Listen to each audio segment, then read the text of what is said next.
नमस्कार उत्तराखंड, आप देख रहे हैं सावधान उत्तराखंड।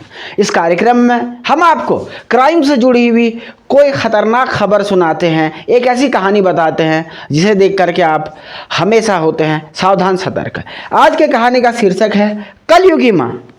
दोस्तों, आपने क्या सोचा है कि किसी माँ जिसकी बेटी की शादी 7 दिन के बाद होनी है और माँ दरवाजे पे बारात को देखते ही अपने प्रेमी के संग फुर हो जाए। आज की घटना इसी पे आधारित है। इस घटना में उपयोग किए गए नाम हम काल्पनिक यूज करेंगे, बाकी घटना सही है। तो सबसे पहले अगर हम बात करें तो एक लड़की है जिसका नाम था प्रियंका, जिसकी शादी राहुल नाम के एक युवक से तय हुई थी, जो कि एक बहुत ही रिच और धनी परिवार का व्यक्ति था। प्रियंका की जो इस घटना में माँ थी उसका नाम है अनुराधा, और अनुराधा प्रियंका की सौतेली माँ थी। प्रियंका के पिता का निधन हो गया था और प्रियंका के पिता ने अनुराधा को प्रियंका को लिखाने पढ़ाने का काम सौंपा था। प्रियंका बड़ी होगी तो प्रियंका और राहुल की शादी होने लगी। दरअसल अनुराधा इस बात से हमेशा दुखी रहती थी कि उसकी सौतेली बेटी की शादी एक बहुत धनवान परिवार में हो गई है, जबकि उसने अपना जीवन हमेशा कष्ट में गुजारा था। तो उससे ये बात देखी ना गई, उससे बात समझी ना गई।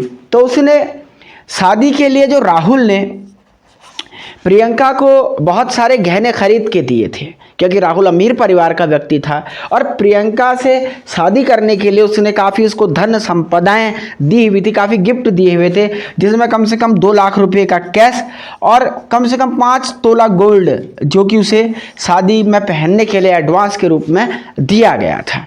और ये गोल्ड इसी के पास रखा हुआ था, अनुराधा ने इसे अपने पास संभाल के रखा था। इसी बीच अनुराधा को एक प्रेमी, जिससे वो पहले ही मोबाइल पे बात करती थी, उसके साथ मिलकर के एक प्लान बना डाला अपने प्रेमी एक्स के साथ भागने का और इस पूरे जेवरात को लेकर के फुर हो जाने का। और फिर क्या था, शादी की तारीख जैसे ही नज़दीक आई, प्रियंका की माँ अनुराधा ने पूरी तरीके से अपने जेवरात और पैसों को इकट्ठा किया और अपने प्रेमी एक्स के साथ गायब हो गई। जब शुरू में इस बात की पड़ताल पता चली तो प्रियंका को लगा शायद माँ शादी के इंतज़ामों के लिए कहीं गई होगी। घंटे बीते, 2 घंटे बीते, 8 घंटे बीते, 10 घंटे बीते, लेकिन माँ तो वापस आनी थी नहीं, क्योंकि वो अपने प्रेमी के साथ पहले गायब हो चुकी थी। तो फिर उसके बाद पुलिस को FIR कराए थे। जब पुलिस ने प्रियंका से कहा कि क्या घर में और कोई चोरी भी हुई है, हो सकता है इनका अपहरण कर दिया गया हो, तो घर से जेवरात गायब मिले और फिर बाद में एक पत्र भी मिला कि वो गायब हो चुकी है, उसे ढूंढने की कोशिश ना की जाए। जब इस घटना का पता सबको चला तो पैरों तले जमीन खिसक गई।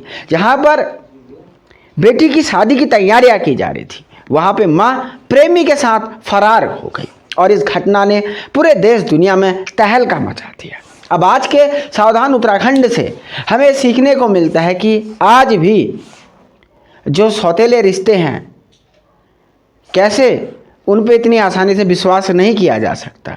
हम ये नहीं कहते कि हर सौतेला रिश्ता ख़राब होता है, लेकिन वास्तव में इसको देख करके तो सौतेली माँ के प्रति जो समाज में पहले से फिल्में बनते आए हैं, उसको कहीं ना कहीं सार्थक ये करते हुए नजर आई है। और दूसरा, माँ बेटी के रिश्ते को बदनाम करते हुए कहानी है, क्योंकि हमेशा कहा जाता है कि पूत का पूत हो सकता है पर माता को माता कभी नहीं हो सकती। आप भी सावधान रहें, सतर्क रहें, कितने ही खास रिश्ते क्यों ना हो, आंख बंद करके विश्वास कभी ना करें। और ऐसी क्राइम स्टोरी सुनने के लिए देखते रहें राजनीति उत्तराखंड। बहुत शुक्रिया, धन्यवाद, नमस्कार।